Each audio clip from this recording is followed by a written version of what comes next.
Y antes de empezar, deciros un poco, conectando con lo que ha dicho mi predecesor, Pascual Casal, con esa magnífica ponencia, que la visión de lo que yo os voy a exponer aquí no se reduce simplemente a un pensamiento médico-científico, porque si no, no os hubiera podido hablar de lo que os quiero hablar, de lo que voy a hablar. Y le estaba comentando a Pascual que precisamente me sorprendí en la Facultad de Filosofía de aquí de Valencia de la amplitud de miras y de pensamientos de los profesores que había en la facultad, cosa que yo no me había encontrado nunca en la Facultad de Medicina. Entonces, eso corrobora un poco lo que ha dicho él, de que si no juntamos la filosofía con la medicina, con la ciencia, con cualquier otra disciplina, estaríamos perdidos. Sería imposible sobrevivir. Bien, el tema que os voy a hablar, como el tema de hoy era la juventud, digo, ¿y cómo voy a hablar yo de la juventud desde una perspectiva de los temas que yo conozco? O sea, la medicina, un poco también la filosofía, y se me ocurrió que podríamos profundizar en el tema de la eterna juventud. De forma que voy a plantear este tema. Primero voy a hacer una pequeña introducción, luego hablaré de los aspectos un poco médicos de la longevidad, a nivel médico, a nivel físico, para pasar inmediatamente, y espero tener tiempo, a tratar este tema desde una perspectiva más de culturas comparadas. De forma que voy a tratar de ver la visión sobre una permanencia en el tiempo de tres culturas fundamentales para mí, que son la cultura egipcia, la hindú, la india y la China. Entonces voy a tratar de hablar de eso. Primero, lo que tenemos que ver es la diferencia que hay entre longevidad y juventud. Longevidad simplemente significa vivir muchos años, pero juventud significa ser joven a pesar de los años, evidentemente, y pondré ejemplos al final de mi charla. La juventud muchas veces no tiene nada que ver con la fecha de nacimiento que pone el carnet de identidad. Estamos hartos de ver clubes de jubilados con personas que con 50 años no tienen un sentido especial a su vida y se pasan el tiempo jugando al dominó y dejando pasar el tiempo y hablando meramente de fútbol, ni siquiera a lo mejor de política. Por lo tanto, bajo mi punto de vista, eso no significa ser joven. Pueden tener 40, 50, no son jóvenes, son ancianos. Y hay personas con menor edad que ya tienen ese tipo de estructura mental. Por lo tanto, eso para mí no significa ser joven. Sin embargo, luego pondré ejemplos, hay personas de cualquier edad que mantienen precisamente algunas de las características que yo he puesto aquí, aunque serán muchísimas más, de lo que significa ser joven. Ser joven, bajo mi punto de vista, significa tener una amplitud de mente. Una amplitud de mente. Ser flexible. Los chinos ponen muchos ejemplos de que los dientes se caen enseguida porque son rígidos y la lengua dura toda la vida, porque es flexible. El respeto a todas las culturas. A todas las culturas. El rechazo de los fanatismos, que es un poco también parecido a lo que hemos visto anteriormente. La libertad de pensamiento. Estas son algunas características que se me han ocurrido y las he puesto aquí, que serían características de ser joven. Primero vamos a ver el tema de la eterna juventud durante la vida física, cómo mantener una salud adecuada, o sea, estar sanos, y cómo podemos eso, lo voy a decir lo más rápidamente posible, para luego ver el problema de la eterna juventud más allá de la vida física y quizás decir alguna palabra sobre la inmortalidad física. Pero bueno, la inmortalidad física hay algunas escuelas que la defienden, pero de eso voy a hablar lo menos posible. Voy a hablar más que nada de los dos primeros puntos. Y vamos a ver, en primer lugar, de la eterna juventud durante la vida física, o sea, cómo mantenerse jóvenes, físicamente también cómo hacer frente al tiempo. Vamos a ver, en primer lugar, que los factores psicológicos son fundamentales, psicológicos y filosóficos, por supuesto. Es decir, lo más importante va a ser encontrar el sentido de nuestra existencia. Eso va a ser fundamental, una pieza fundamental. Y dentro de los factores físicos, para mantenernos jóvenes y en buen estado de salud, sería el modo de vida.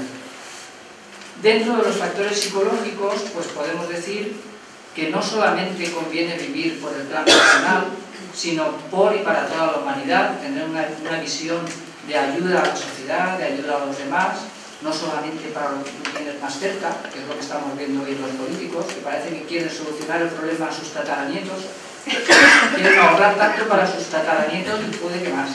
Pero eso es demencial, ¿no? Y así acaba. El altruismo y la generosidad, por ejemplo, son algunos factores psicológicos fundamentales.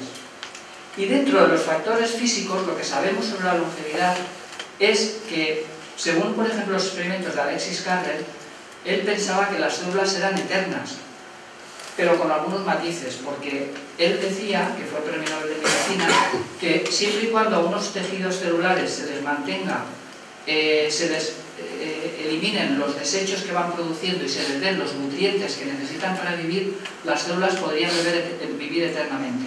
Y eso lo demostró, poco más o menos científicamente. Hoy en día se cree que no es absolutamente cierto lo que decía Alexis Carrel, pero sí que es cierto, parece ser, con las células cancerosas.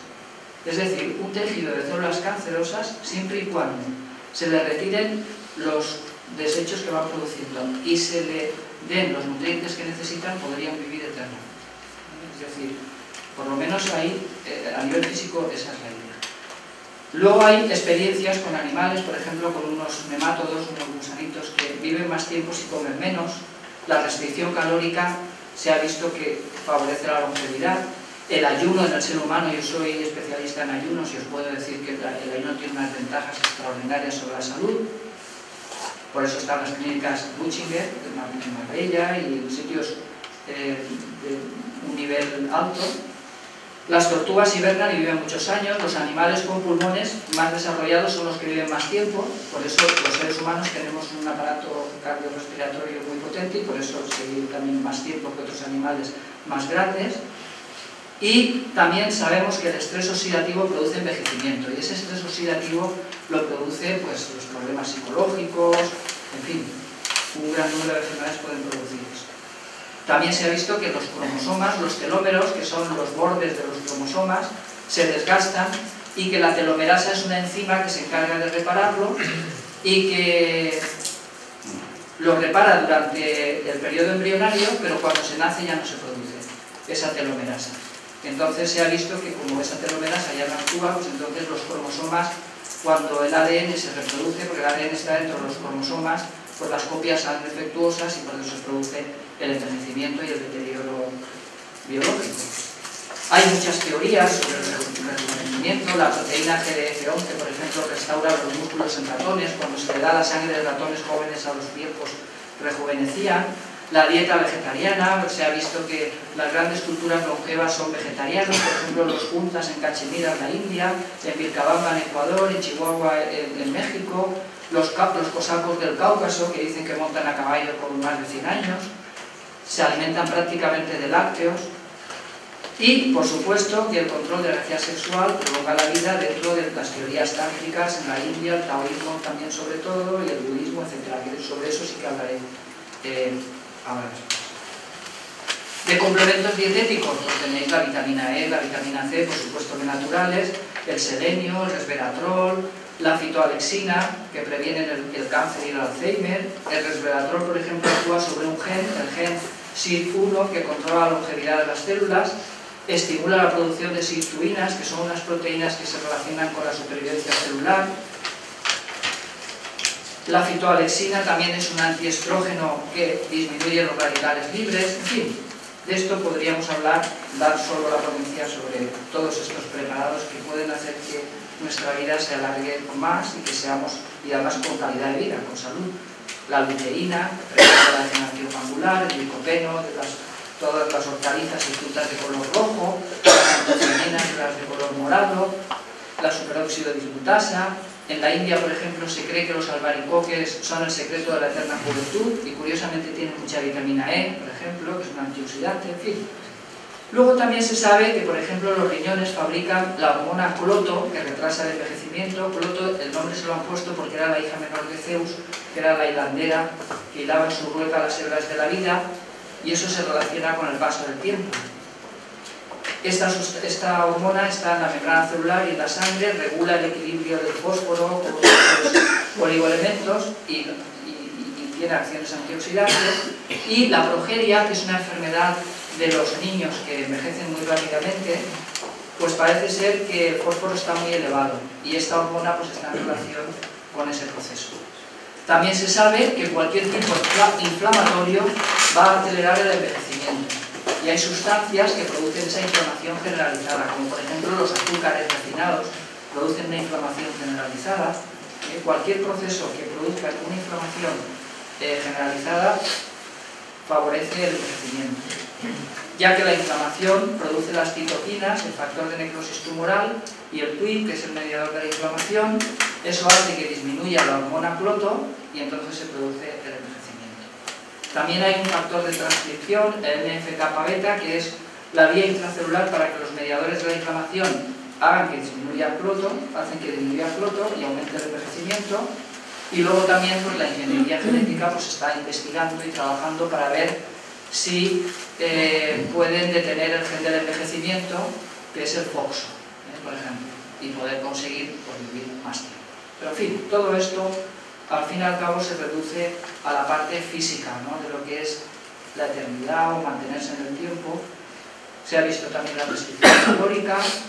La rapamicina, por ejemplo, es una sustancia muy curiosa porque disminuye el rechazo en los trasplantes y procede de la bacteria Streptomyces hygroscopicus, que se descubrió en la isla de Pascua. Os tengo que decir que hoy en día se está recuperando lo que se sabe de la microflora bacteriana intestinal. Cuanto más variada sea, mucho mejor. Y eso puede hacer que se explique incluso la posibilidad de que existan personas que pueden vivir sin comer. Gracias a eso, quizás voy a hablar un poco más de eso. Entonces, esta bacteria, la Streptomyces hygroscopicus, que se descubrió en la isla de Pascua, pues parece ser que se saca de ella esa sustancia que reduce los daños del ADN en la vejez. Todo esto es un poco una introducción pues, a lo que puede ser pues, mantener una salud. Y yo conozco muchas personas vegetarianas que puede que estén muy sanos a nivel físico, pero de aquí no funcionan muy bien. Entonces, quiero decir, tampoco creo que sea la solución. O sea, que no es una posición fundamental. Vamos a ver, es fundamental quizás si se es vegetariano y se lleva una vida sana y luego te dedicas también a todo lo demás.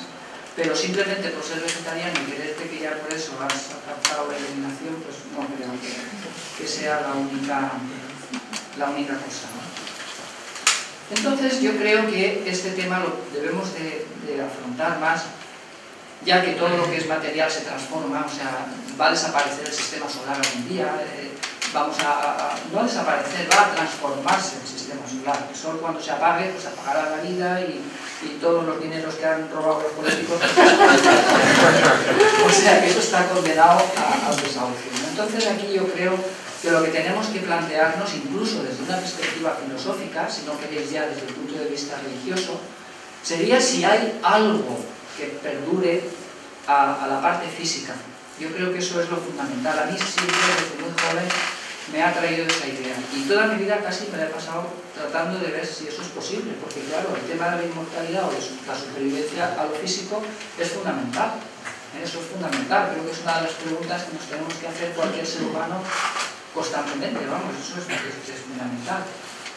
Por lo tanto, ya que la inmortalidad física o la eternidad de las formas en el cuerpo actual parece un poco difícil, tenemos que pensar si hay algo pegado al cuerpo físico que pueda permanecer, o algo que pueda permanecer una vez que el cuerpo físico ha podido transformarse. Un alma, por ejemplo, hay muchas culturas que piensan que es un alma. Entonces vamos a ver un poco los antecedentes históricos en Egipto, en India y en China. Vamos a ver que para los egipcios era fundamental mirar al horizonte, de ahí viene la palabra El-Ahti, que es Horus del horizonte, es el nombre de la esfinge de Gizeh, que está ahí al lado de las pirámides. Y los sacerdotes horóscopos egipcios eran los que se dedicaban a ver el paso de las horas a lo largo del día. Ellos dividían el día de 24 horas en 12 sectores de 3 decanos cada uno, es decir, en 36 decanos. 12 por 3 son 36. Igual que dividían el día en 36 sectores, dividían el año en 36 sectores.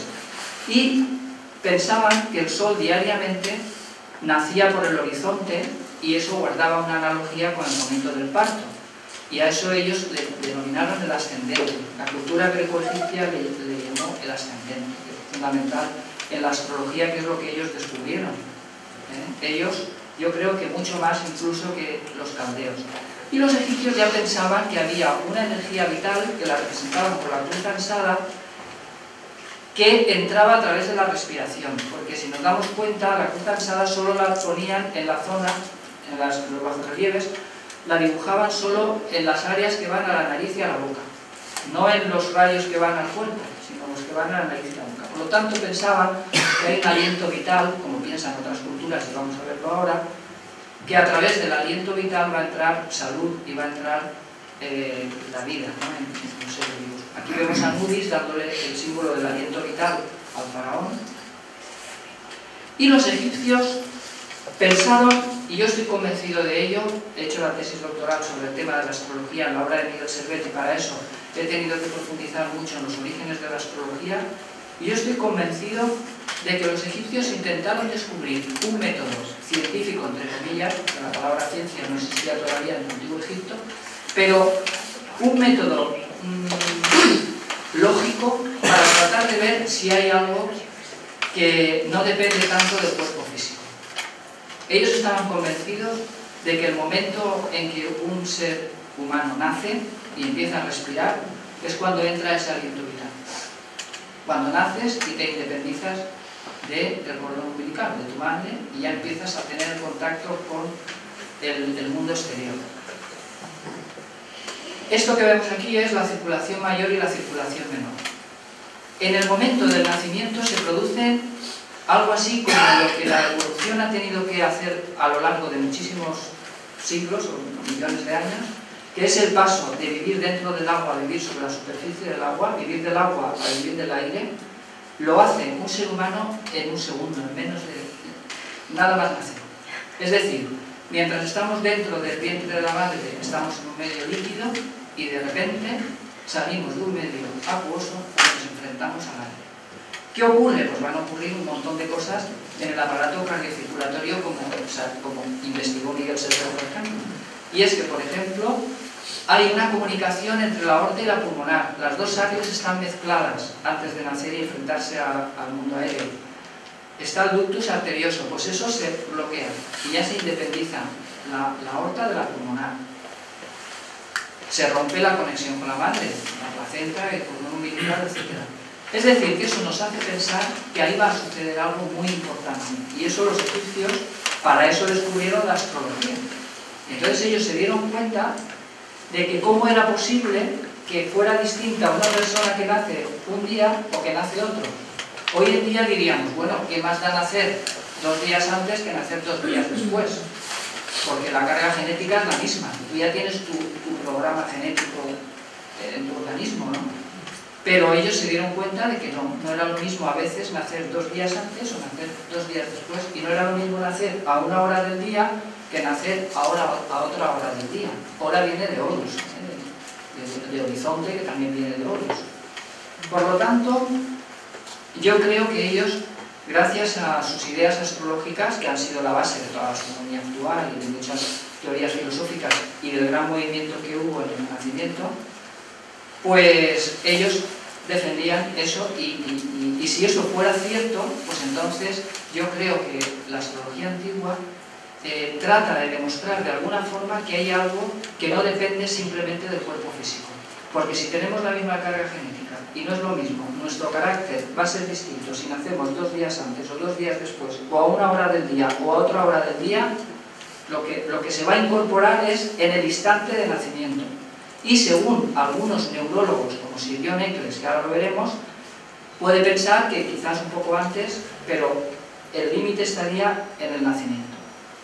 Por ejemplo, Sir John Eccles, que ha sido Premio Nobel de Medicina y un neurólogo de muchísimo prestigio, que ha escrito, por cierto, un libro con Karl Popper, eran muy amigos, pues resulta que dice que la individualidad de la mente humana solo puede explicarse por una creación espiritual sobrenatural, un alma implantada en el feto en algún momento entre la concepción y el nacimiento. Eso lo dice un gran neurólogo de un prestigio internacional tremendo, aunque sus colegas, por supuesto, no pueden creer en estas cosas, pero Sir John Eccles, ya digo, tiene mucho prestigio porque ha escrito con Popper, el autor que habéis visto en la anterior ponencia. Para los egipcios, el ser humano no era simplemente el cuerpo físico, que era lo que piensa hoy la ciencia: te mueres, te entierran y se acabó, o te queman, ¿no? Pues no, los egipcios decían que el ser humano se compone de un Ka, que sería como una especie de doble energético del ser humano, lo representaban así con los brazos, porque esa energía del Ka se transmite a través de las manos, y hoy día se sabe que eso está conectado con la resonancia Schumann de la frecuencia terrestre, etc. Aquí vemos en Luxor cómo la divinidad insufla el aliento vital al cuerpo físico y a su Ka sobre el torno del alfarero, porque el torno del alfarero sería el cosmos, que es el que hace que surja el cuerpo físico y su Ka, el doble. De hecho, construían pirámides no solo para el cuerpo físico del faraón, sino también del Ka. Hay pirámides que están construidas para el Ka, para el doble.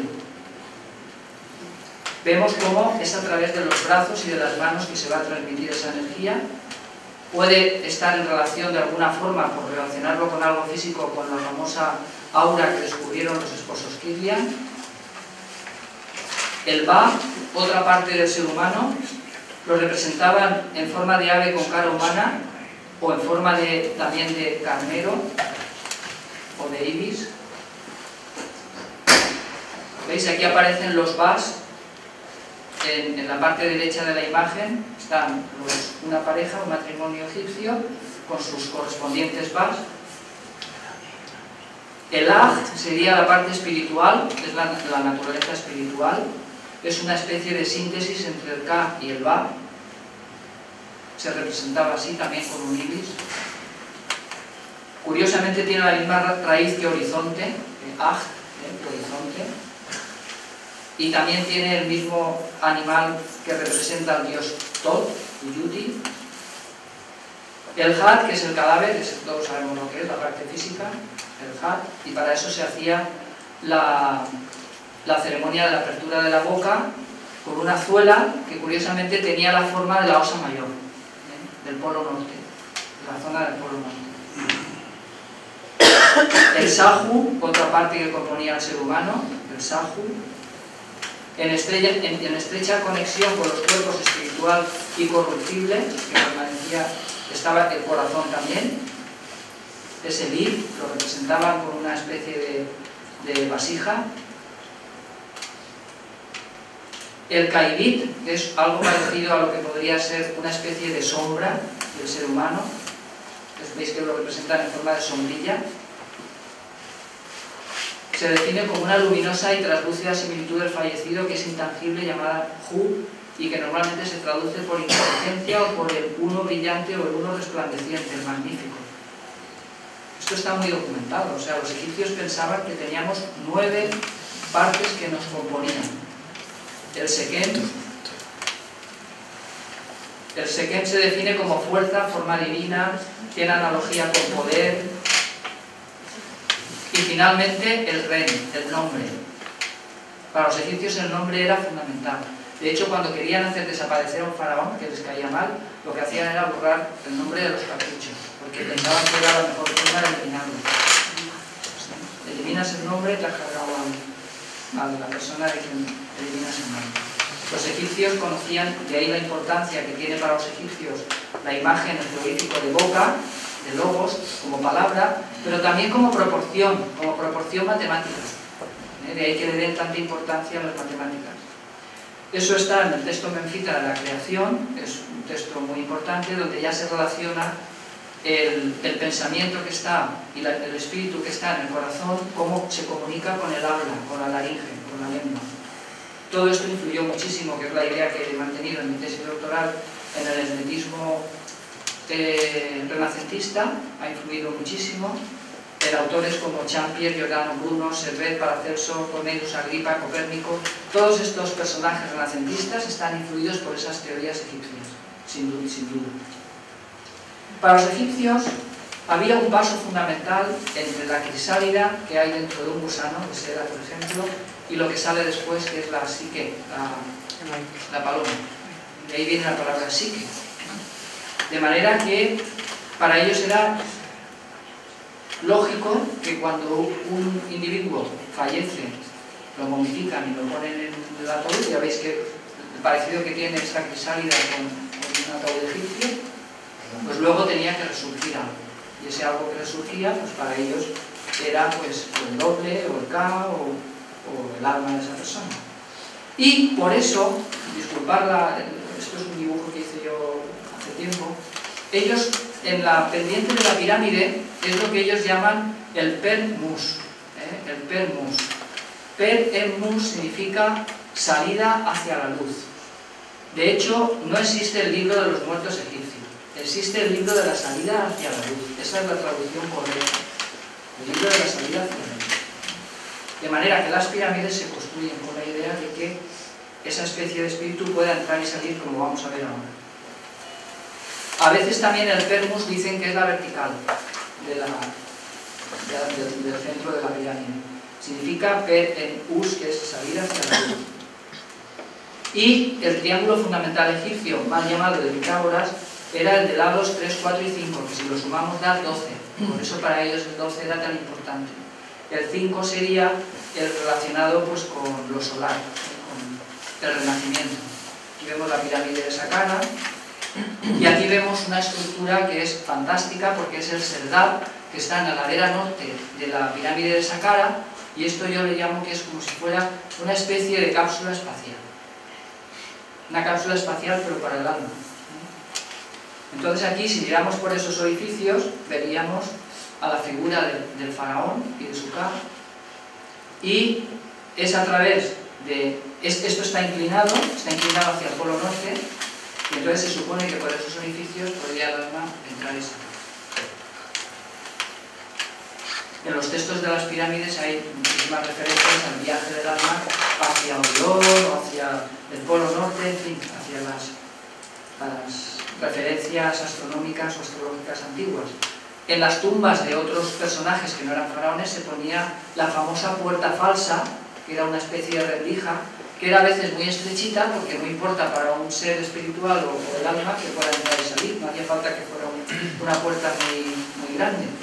Y en la pirámide de Keops vemos el museo de la barca solar, donde aparece esta barca. Esto es un esquema que hay en el museo, porque si no es muy difícil cogerla con la fotografía entera, porque es gigante, es una barca muy grande, donde simbólicamente el faraón viajaba una vez había fallecido a través del espacio exterior. Es la barca solar. Aquí vemos un fragmento de la barca real, que está reconstruida dentro del museo de la barca solar en la pirámide de Keops. Este sería el mundo donde está Osiris, en ese jeroglífico que vemos en esta imagen cerrada. Ese sería el más allá, ahí es de donde venimos antes de nacer y donde vamos después de fallecer. Ese sería, ahí pone, esta es el sector de Osiris o algo así. Y siempre he dicho en algunas ocasiones que probablemente Platón, y además lo reconoce él mismo, seguramente cogió muchas de estas ideas del antiguo Egipto, y por eso Platón dice en el Timeo y por todo esto los seres vivos antes y ahora van mudando de unos a otros y se transforman por pérdida o por adquisición en función de su inteligencia y su insensatez. O sea que la teoría de la reencarnación o de la transformación de las almas y tal estaban los griegos, seguramente también por influencia egipcia, y puede que de otras culturas. Vamos a pasar a la India. Me he basado en un libro buenísimo que hay sobre la reencarnación, la transformación de las almas entre Oriente y Occidente, de Alberto Benavent y otros colaboradores, de Editores Abadra, editados aquí en España. Es un libro muy gordo, muy denso, pero muy interesante sobre este tema, hecho por un equipo de investigadores. En la India, por ejemplo, vemos que en los Vedas están los brahmanas, que son los comentarios donde se insiste en la vía que conduce a la inmortalidad y en los rituales que hay que hacer para conseguirla. Pero se dice que es hasta los Upanishads, es cuando aparecen los Upanishads, cuando aparece la doctrina del samsara. A partir de los Upanishads ya se conoce lo que es la rueda de los renacimientos, o sea, que se ha de recorrer esa rueda a través de muchas reencarnaciones hasta poder salirse de esa rueda eterna, de nacimiento, renacimiento, volver a nacer, morir, pues hay un momento en donde se puede salir quizás de ese círculo vicioso. Sería como encontrar la liberación, que es lo que en la India se llama moksha, el salirse del círculo de reencarnaciones. Como en el antiguo Egipto, el curso del sol que nace y muere cada día es el que refleja el orden, o Rita. La palabra Rita hindú es la misma que cosmos en griego, significa orden, a lo que todo está sometido. Esta es la rueda de los budistas, del samsara. También se dice que la novia de Surya, que es el sol, es Usas, que es la aurora, y por eso la aurora se relaciona también con la inmortalidad. También en la India se habla de los padres o de los pitaras, que son los antepasados que cuando han acabado su vida en la tierra se convierten en inmortales, en compañía de Yama, que es el rey de los muertos. En el mundo de los inmortales, por supuesto, es la eternidad, y en él no existe el tiempo. Y los rishis, que son los grandes maestros antiguos de la India, descubrieron que gracias a los rituales es posible salirse de esa rueda cíclica del tiempo. Para eso se empleaba, por ejemplo, el famoso soma, que es lo que quien lo bebe pues le permite experimentar la inmortalidad. Tenía forma de águila a veces también para moverse entre los mundos. Representa el pensamiento, la fuerza espiritual, que es lo que va a intervenir en esa transmigración de las almas. Y también en la India, igual que en Egipto, se cree que la vida comienza con la respiración, con el prana. El concepto de aliento vital en Egipto y el concepto de prana en la India seguramente son sinónimos. El padre es quien va a depositar en el embrión un hilo o tantu que simboliza su conexión con el mundo espiritual. Ese hilo no debe romperse y se representa por los rayos del sol, igual que en el antiguo Egipto. Tantu es el guardián de la inmortalidad y refleja tanto la luz interior como la luz exterior del conocimiento y se identifica con Soma y los hilos con lo que se filtra. Hay un primer nacimiento que lo da el padre físico, un segundo nacimiento que lo da la sabiduría del maestro y finalmente el tercer nacimiento que sería cuando al individuo lo queman en la pira funeraria. Pues es un renacimiento también. El fuego, o Agni, que es el dios del fuego, actuaría como una especie de transmigrador de materia que nos va a comunicar con el más allá. El fuego sería el mediador entre los hombres y el mundo de los dioses y se le denomina Yatavas, el que conoce todos los nacidos. Y por eso cuando el cuerpo se deposita en la vida funeraria sería el tercer nacimiento. De esa forma, el espíritu de los fallecidos vuela hacia las esferas celestiales durante los 3 días que dura la preparación del soma y por eso puede quedar vagando como una especie de preta o fantasma y luego pues lo que puede ocurrir es que una vez llega al mundo de los inmortales, el Asu, que por cierto se parece mucho al Aju de los antiguos egipcios, el espíritu, se junta con su cuerpo sublime poetano.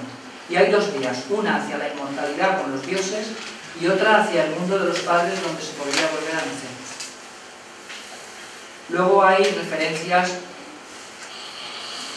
también hacia el norte, hacia el sur, hacia el este, en fin. Todas estas entidades están un poco en relación con los puntos cardinales. La Vía Láctea, o Svarga Loka, se le llama el camino de los antepasados y son los sacerdotes los que practican esos rituales, que son capaces de conocer y de hacer activas esas cuerdas o lazos invisibles.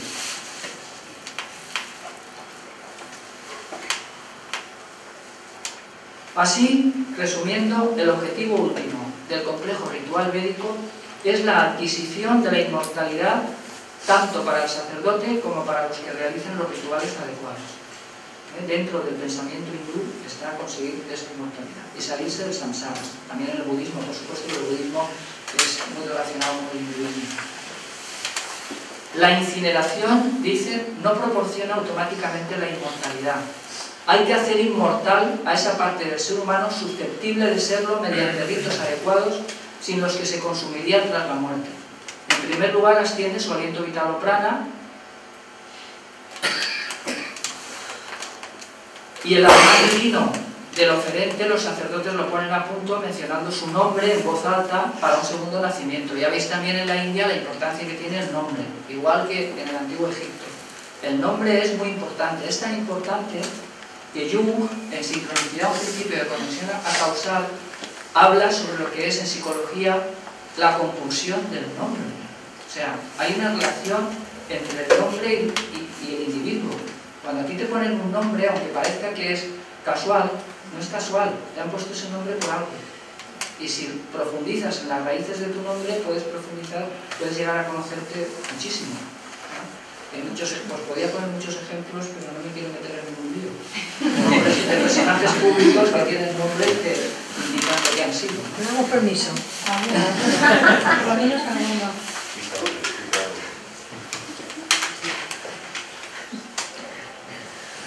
Bien.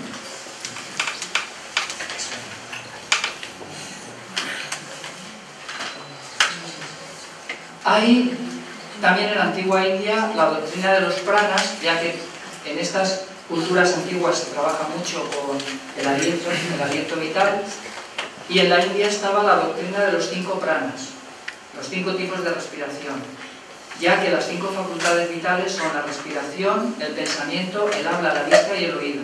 Y el más importante es el prana o aliento vital, que se identifica con la vida con el Brahman o con Brahman. Hay 5 tipos de alientos: la respiración hacia afuera, prana; la respiración hacia adentro, apana; el aliento que asciende, udana; el aliento expansivo, vyana; y el aliento que une, samana.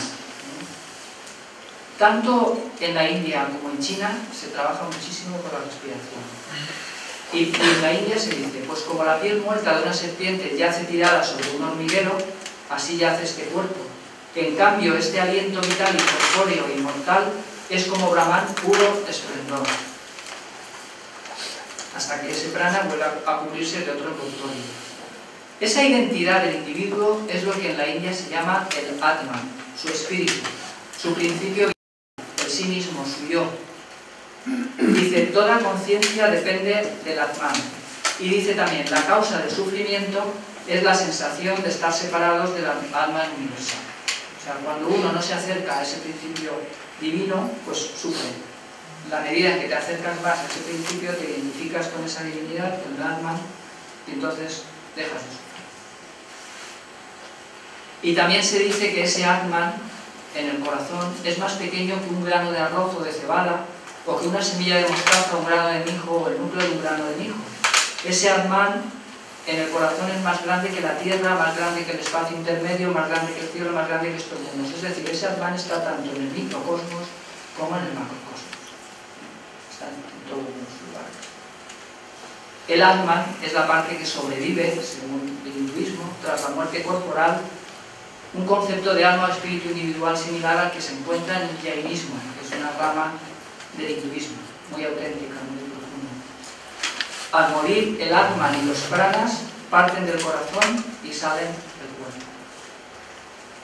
Ellos dibujan más o menos así ese Atman o ese Brahman dentro del corazón, porque realmente dicen que está dentro del corazón. Esas capas son partes de las que componen el ser humano. Sobre lo que es Brahman, dice, aquello de lo que han nacido estos seres, en lo que una vez nacidos viven y a lo que ellos pasan tras la muerte, trata de percibir eso es Brahman. Él es aquel que yace en este espacio, en el interior del corazón, que domina todo, que manda sobre todo, el Señor de todo. Brahman es tanto el espacio dentro del corazón como el que rodea a la persona.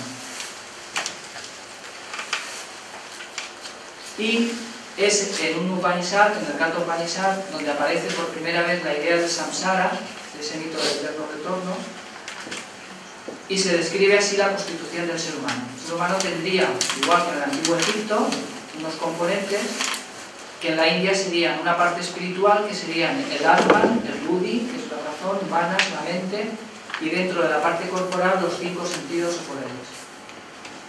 Se ve al yo, el Atman, que es el dueño del carro, el cuerpo sería el carro, la razón o Buddhi es el auriga, la mente Manas, que serían las riendas, y claro, dice, aquel que es ignorante con la mente siempre dispersa, tiene sus sentidos incontrolados como los caballos desbocados de una auriga. Dice, aquel que sabe con su mente siempre recogida, tiene sus sentidos controlados como los caballos disciplinados de una auriga. Aquel que sabe es comprensivo, siempre puro, alcanza la meta de donde no vuelvan a hacer más. ¿Veis? Hay que trabajar por eso, hay que fabricar esa especie de homúnculo, ¿no? Y en eso coinciden también los chinos, como luego veremos. De modo que hay una teoría de los dos caminos. El primer camino conduce hacia la inmortalidad, que es el mundo de Brahman, y el segundo camino conduce al mundo de los antepasados en el más allá y puede desembocar en un nuevo nacimiento en la tierra. La luz del conocimiento verdadero es la que va a conducir a la primera vía de inmortalidad, y aquellos que reconocen que no se diferencian de Brahman pueden pasar. El que vive en la idea de que su individualidad se diferencia de los demás tiene que volver. Y en el momento de fallecer hay 3 opciones. Una, avanzar por el camino de los dioses y alcanzar definitivamente la esfera inmortal, pasar por las esferas de los dioses y recorrer el camino de los antepasados, volver a una nueva vida en la tierra, o integrarse directamente en un ser elemental. Hay 3 posibilidades.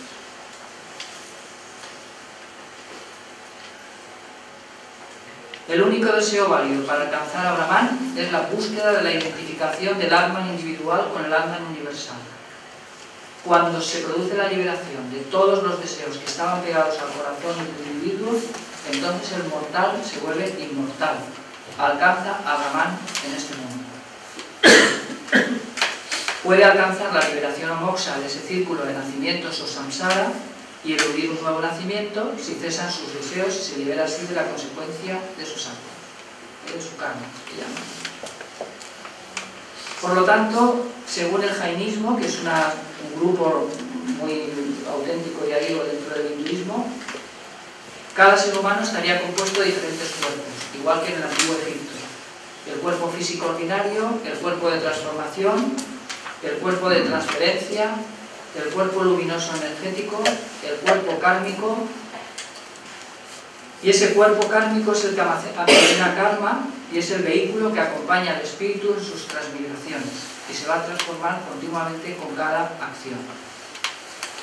El karma, o la cantidad de vida, los hindúes piensan que son partículas materiales y no un lapso temporal. O sea que el karma es como algo material. Y va a determinar la duración de la vida o del jiva en su próxima encarnación. El ayus se pega al espíritu en el último tercio de la vida y nunca se arrastra de otras existencias y se adhiere en un único momento. Por buena conducta, el jainista puede determinar al final de su vida el karma de la longevidad de la próxima vida. Así, la cantidad de vida de esta existencia viene determinada por las últimas fases de la anterior. También hay una idea muy importante, que también piensan algunos hinduistas, y es que se cree que el espíritu no va a viajar a ningún cuerpo porque ya está presente en todos los cuerpos. Eso está un poco en consonancia con la idea de un universo holográfico. Todos estamos dentro de cada una de las partes y el todo está dentro de cada uno de nosotros. Es una idea holográfica que la ciencia está hoy en día también retomándola. Los científicos abiertos de espíritu, ¿no? El ayuno, por ejemplo, es una de las vías para eliminar karma pegado, la sustancia. El karma es algo físico, se puede jugar con él. También la meditación, el estudio o el abandono del cuerpo. Y cuando se destruyen todos los tipos de karmas, es la liberación. Hay una especie de estallido, el samudgata, por ejemplo, que es cuando se expande el jiva hasta que se acaban por eliminar esas partículas. Pero, para complicar un poco más la cosa, también dicen algunos autores hinduistas, fijaros que nos pasamos la vida luchando por salirnos del samsara y llegar al nirvana, ¿no? Pues bueno, dicen, no hay diferencia alguna entre samsara y nirvana, ni la hay entre nirvana y samsara. La cima del nirvana es la cima del samsara. Entre ambos no es concebible ni a la más sutil diferencia. O sea, que nos podemos estar toda la vida, estamos luchando por salir del mito de ser el eterno retorno y al final te dicen que no, que es lo mismo, que da igual. O sea, que son ideas un poco paradójicas. Y también dicen, lo inmortal proviene del mismo vientre que lo mortal.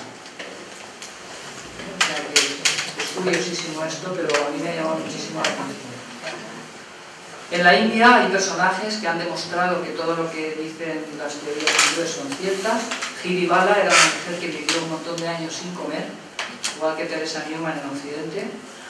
Y la idea que yo tengo es que quizás lo han conseguido gracias a las bacterias intestinales, fijando el nitrógeno del aire, porque no encuentro otra posible explicación o alguna explicación energética.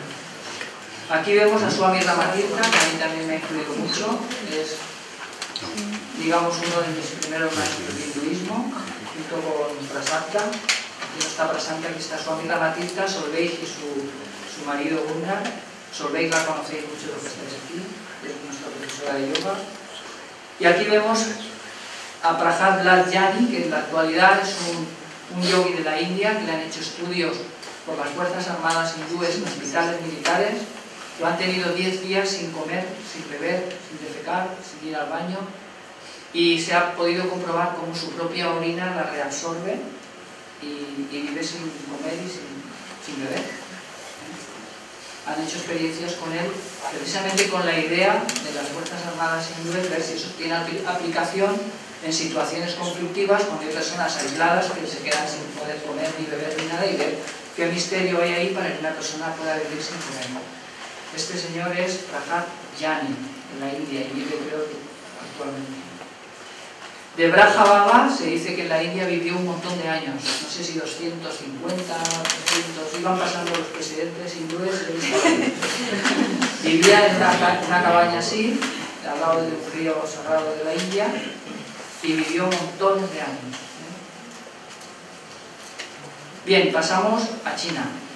Me he basado en un libro extraordinario que hay sobre el taoísmo y las religiones chinas de Henry Maspero, que era un gran sinólogo, un investigador de las culturas tanto chinas como egipcias también, de la editorial. En China se dice que hay 5 psiquismos, igual que en el antiguo Egipto, igual que en la India, el cuerpo humano se divide también en capas. Existe un alma etérea o Hun, y dicen que hay 3 tipos de Hun. Y un alma corporal o Po, y se dice que hay 7. También estaría el intelecto o Yi, la voluntad o Zi, o el espíritu o Sen. El espíritu es el Sen. Para los chinos, igual que para los hindúes y para los egipcios, existen lo que ellos denominan los 3 tesoros, que serían la energía vital, con la que uno nace, que sería el yin, la esencia del ser humano. El soplo vital que entra al nacer, que es el chi. Y de la unión del chi y del yin surge el sen, la parte espiritual. O sea, también es una especie de trinidad en China que va a ser fundamental. También todas las técnicas que vamos a ver chinas están basadas en el trabajo con la respiración, con el aliento vital, con el chi. El Sen, que es la parte espiritual, es el responsable de actividades mentales como el pensamiento, la memoria, el sueño, la inteligencia, la sabiduría, la conciencia, las ideas, y reside en el corazón, igual que en el antiguo India. No está en el cerebro, está en el corazón. Para la antigua China existían los cinco órganos estos que veis aquí, el corazón, el bazo, el pulmón, el riñón y el hígado, y cada uno se relaciona con cada una de estas facultades que os he nombrado. El Sen, el espíritu, estaría en el corazón, el alma Hun estaría en el hígado, el Yi en el bazo, el Po en el pulmón y el Zi en el riñón. En la acupuntura, todos los puntos que tienen la raíz Sen son puntos muy importantes, El 8 de Renmó, por ejemplo, está en el ombligo, se llama Palacio del Espíritu, coincide con el ombligo. Por ejemplo, el Shen Tao, que es el 11 de Lumó, que está a la altura del corazón, pero por detrás. Se denomina el camino del espíritu, o el sentido del espíritu. Es un punto fundamental, está en la espalda. Y cuando a un paciente le tocas ese punto, muchas veces se puede poner a llorar, te cuenta problemas que ha tenido, en fin. Hay puntos que son especiales en la acupuntura china. Y estos que os estoy diciendo son algunos. Y tienen la raíz Shen, porque Shen significa espíritu.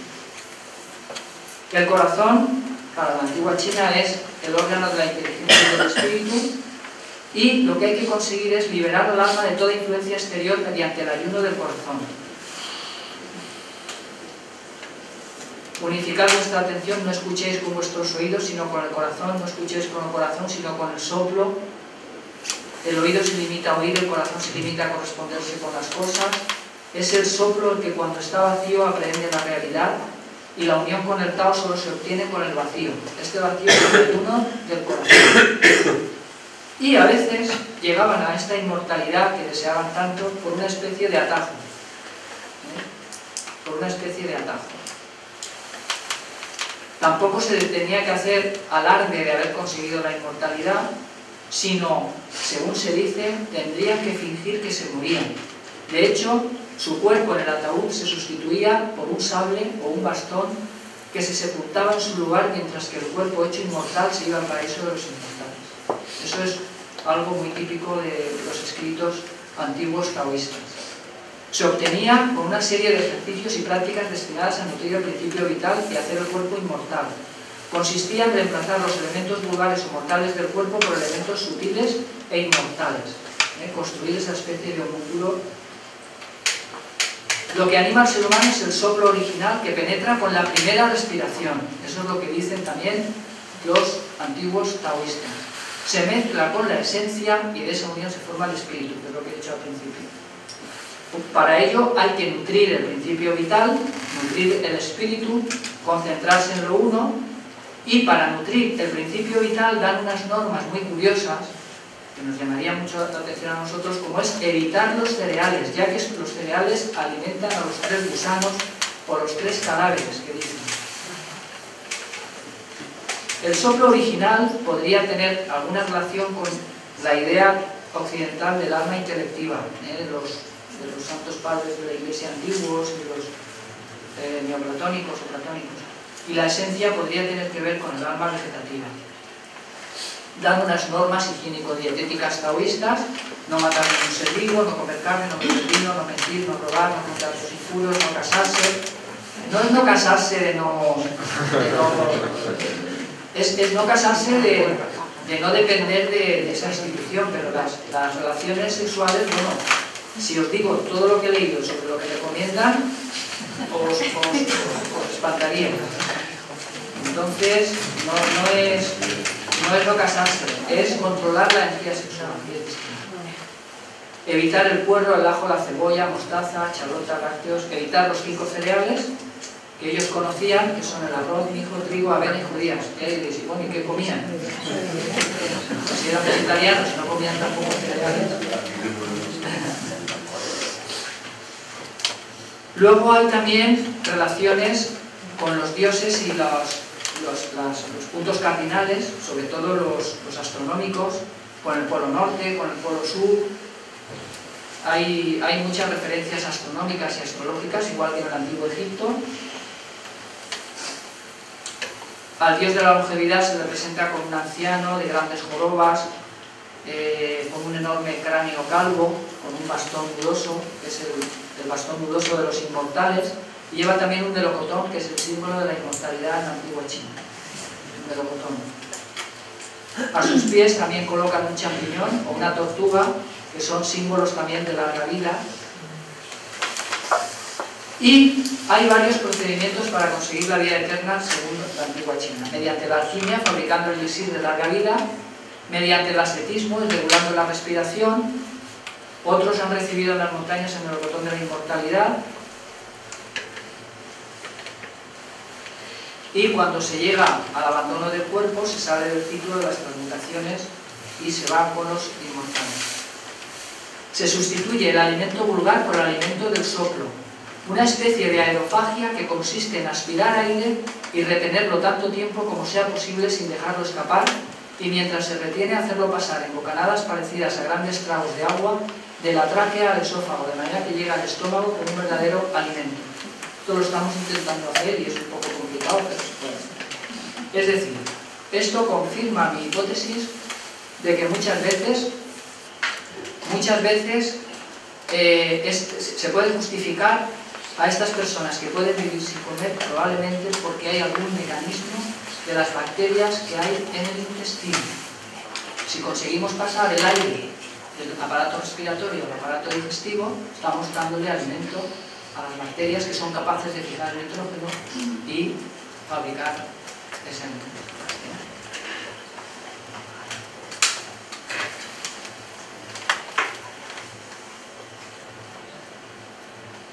Hay muchísimas técnicas respiratorias, técnicas de control de la sexualidad, son los procedimientos de unión del yin y el yang para nutrir el principio vital.